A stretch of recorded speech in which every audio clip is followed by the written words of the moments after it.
When the world gives you sort of pushback and the pushback doesn't make sense to you, you should do it anyway. No one has all the answers. There are no like adults in the room that are going to magically tell you exactly what to do. And you just kind of have to like iterate quickly and find your way. That was like a big unlock in life for me to understand. There is a difference between being high conviction just for the sake of it.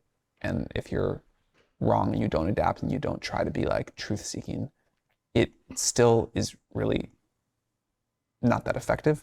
The thing that we tried to do was really just believe whatever the results told us and really kind of try to go do the thing in front of us. And there were a lot of things that we were high conviction and wrong on. But as soon as we realized we were wrong, we tried to like fully embrace it. Conviction is great until the moment you have data one way or the other. And there are a lot of people who hold on it past the moment of data. So it's iterative. It's not just they're wrong and I'm right. You have to go show your work. But there is a long moment where you have to be willing to operate without data. And at that point, you do have to just sort of run on conviction. Yeah.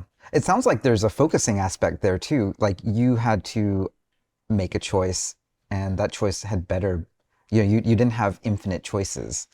And so, the prioritization itself was an exercise that made it much more likely for you to succeed. I wish I could go tell you like, oh, we knew exactly what was going to happen. And it was, we had this idea for language models from the beginning and, we kind of went right to this. But obviously the story of OpenAI is that we did a lot of things that helped us develop some scientific understanding, but we're not on the short path. If we knew then what we know now, we could have speedrun this whole thing to like an incredible degree. It doesn't work that way. Like you don't get to be right at every guess.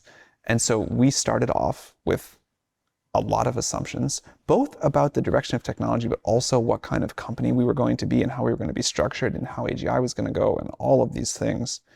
And we have been like humbled and badly wrong many, many, many times.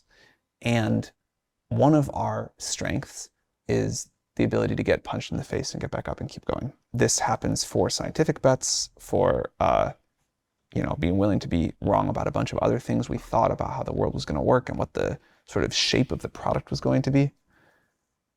Again, we had no idea, or I at least had no idea, maybe Alec Radford did. I had no idea that language models were going to be the thing.